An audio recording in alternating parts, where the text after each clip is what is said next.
Hey, welcome everyone to another video. So what I do is instead of actually going to the supermarket or the convenience store or wherever to purchase eggs and Whole Foods or Costco or your local grocery store to purchase chicken, I raise my own. Now, I do this because, I say about 12 years ago, um, I ran into an autoimmune disease and it affected me so much that I decided I want to know where my food is coming from. So at that time, I started a garden. I've always been into gardening, but I started, everything garden, an orchard, a vineyard, multiple different plants, and it goes on and on and on. And then when my son was sick, I started the keto with him and kind of eliminated a lot of the fruits and a lot of the vegetables, but I still continued to do it. And at that time, I started getting into raising my own poultry, and I just kept with it. So that was years and years ago. So I've been through multiple flocks of chickens for eggs, and this is my first year that I will start raising Cornish hens, meat birds, what you get in your local grocery store. So I put together a plan with my son. We're going to, build, the coop. We wanted it like a chicken tractor. And so we got that built. And then we got some boxes, when the chicks arrive, that we'd be ready for them.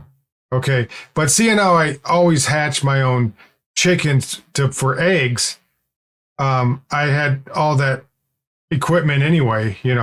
At first I built, instead of buying a hatcher, incubator, I built my own. And I took some ideas I found on the internet. I built my own, and it really got worn out. And so I tossed it, and I bought one of these Amazon.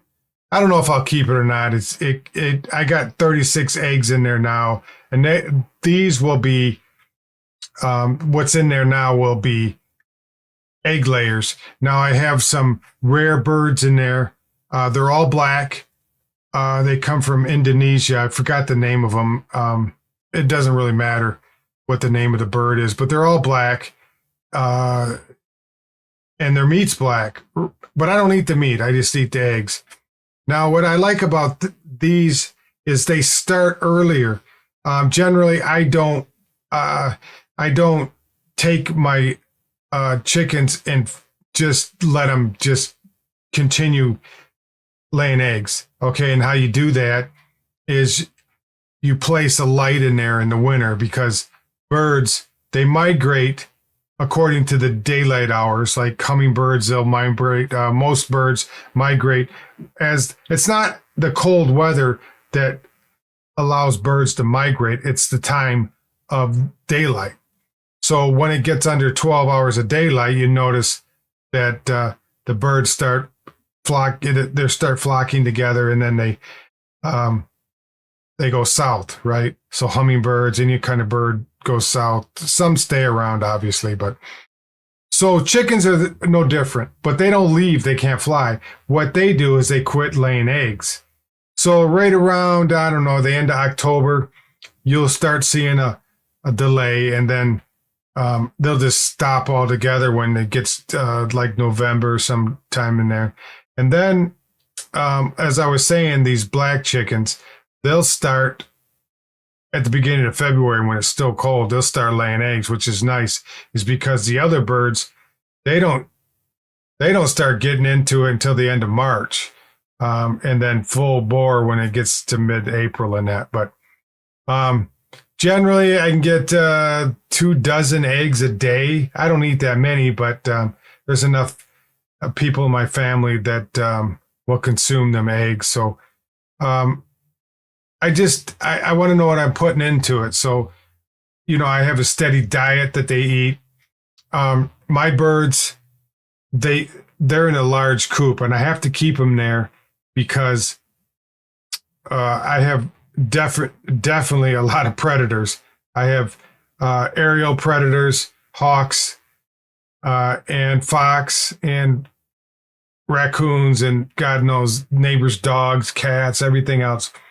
So what I did was I totally encapsulated this large coop. It's quite large, and I just in this spring, summer, and fall they have enough greens to eat, and then I supplement their diet with the various things. But one thing you don't want to do, you don't want to fall in and pass out in the chicken coop, because these chickens, they'll eat anything. I mean, anything you throw in there. Every once in a while they get picky, but I mean you'd be devastated if you fell in there. But anyways, so make a long story around.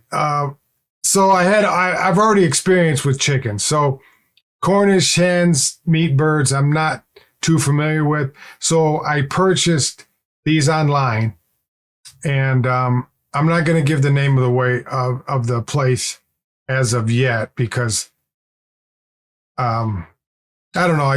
I don't like how they do business.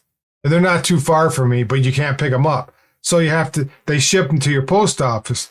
Now I got an email, and then I got the email early in the morning. I don't know, I'd say 5 a.m. or so. And then I read the email. It said, make sure you contact your local post office.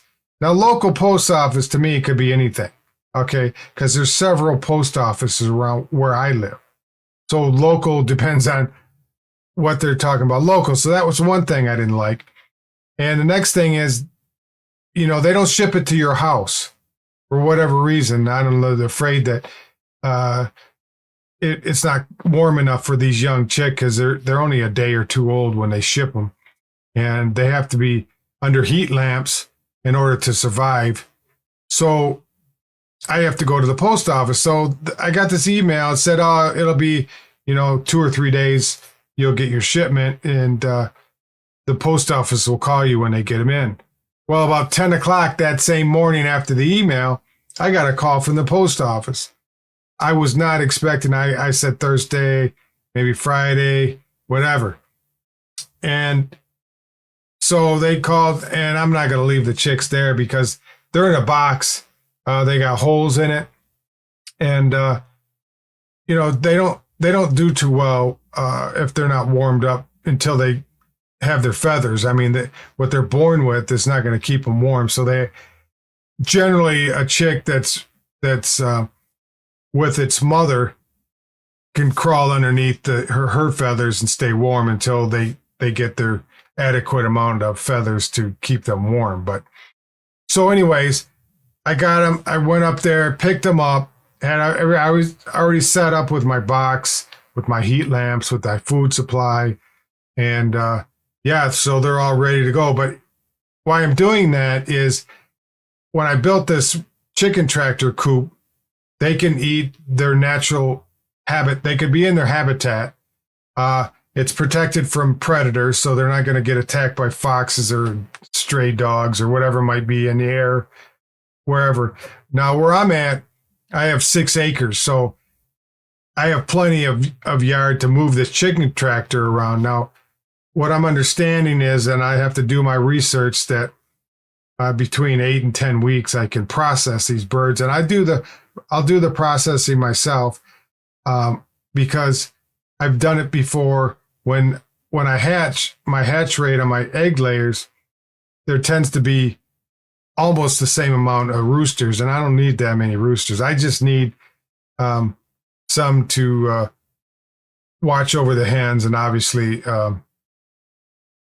make some of the eggs, viable for incubating. So, anyways, I'm hoping that I will keep some of the hens, and if there's roosters mixed into it of these Cornish hens, that I can have them lay eggs and I can hatch them, so I don't need to go this whole process. So I can start from the beginning to the end myself. Now, like I was saying, my roosters, they're almost 50-50 with hens, and you don't need that many. So when they start to crow, to get a voice, that's when I butcher them. But they're tough. There's not much meat on them because they're young, and they're really not made for that purpose. I mean, you could do it. They're fine, but there's not much meat on them. They're good for maybe soup or something. But instead of, nobody wants roosters. Obviously, they're too noisy, and you don't need that many roosters. I think, what I say, 7, 8 hens with one rooster. And I've had roosters where if they don't get along, they fight to the death. I mean, it's vicious. And I've been attacked several times by roosters. See what happens when they get to that age where they start getting a voice. They start figuring out, hey, they're in charge. And I've been in coop several times at this point of their growth. And if I turn around, they have those spurs on there. And some of them are quite lengthy. I mean, if they get up and hit you with one of them, you could feel it. But with that, some people run away or they're scared of them. But chickens in their domain, they always have a pecking order, what they call it. Obviously, it's a pecking order. Even with hens, if you didn't have a rooster, the hens, they'll have a pecking order. Who's in charge next? Because if the alpha hen dies, then the next one takes their place. So they all know who's in charge. And same with the roosters. If a rooster is the alpha male, he dictates what the other male, who they can be with, who he has. I'm not giving you a whole instruction manual. I'm just telling you that you should look for in your area, because raising chickens is so easy. It's like having an outdoor cat. There's no, other than cleaning their coop out maybe whenever, when you feel it's necessary to clean out, which is not every day. It's not every week. Depends on how many you have, obviously. But, they're beneficial. Obviously, they'll get rid of your chicken, your kitchen scraps. And their waste makes great compost for your garden. So there's benefits all the way around with them. But if you should check your local area and see if you can have chickens. Now I've seen people that keep Cornish hens in their garage or their barn or wherever, and they do it all year long. They don't let them go out in the yard in the winter. Obviously, there's not really much they can do out there, but let's see. So a meat bird, a Cornish hen, only needs like a 1 foot square area to live in.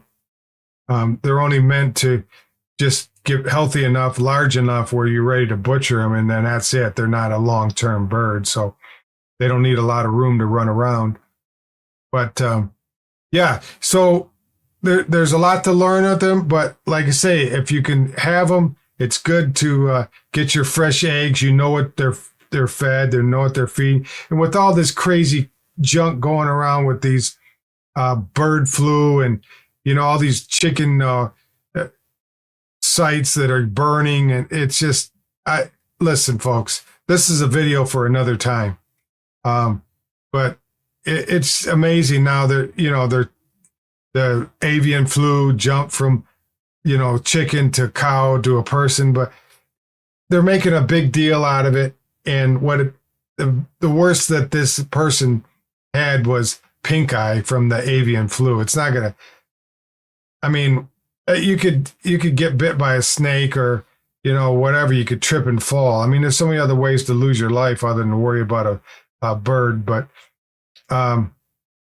so with all these things and the attack on the cattle, with, if you check overseas, all this craziness that they're trying to get rid of, control what people eat. It's good to have your own sustainable area, even if you don't have a large area. You don't. If you eat a few eggs a day, you only need 3 or 4 birds actually. But it's pretty easy. Like I say, it's an outdoor cat, and you just go out there and feed them whenever. You can set up automated feeders. You don't have to go out there every few days. I mean, even if you had to go out there every day, it only takes 2 or 3 minutes to feed them and water them, and they do their thing. And next morning you come out there and get your eggs and do the same thing. So yeah, if you have chicken scrap, household scraps, and you have some kind of feed that you give them that's not more than you'd buy eggs at the store. Now, when I have to in the winter, every week to 2, I have to buy eggs. I buy Vital eggs. If you watch their documentary, they take care of their birds, so that's the best. They're expensive. They're about $7-8 a dozen, but they're well worth it. And another thing, if you didn't know this, if you're buying store-bought eggs and that yolk is a gold color, if it's like yellow, pale yellow, and it's not orange, bright orange, then they're not feeding it. They're not feeding a natural, what birds feed, whether it's weeds or grass, or they're not getting the nutrients that they need to make that yolk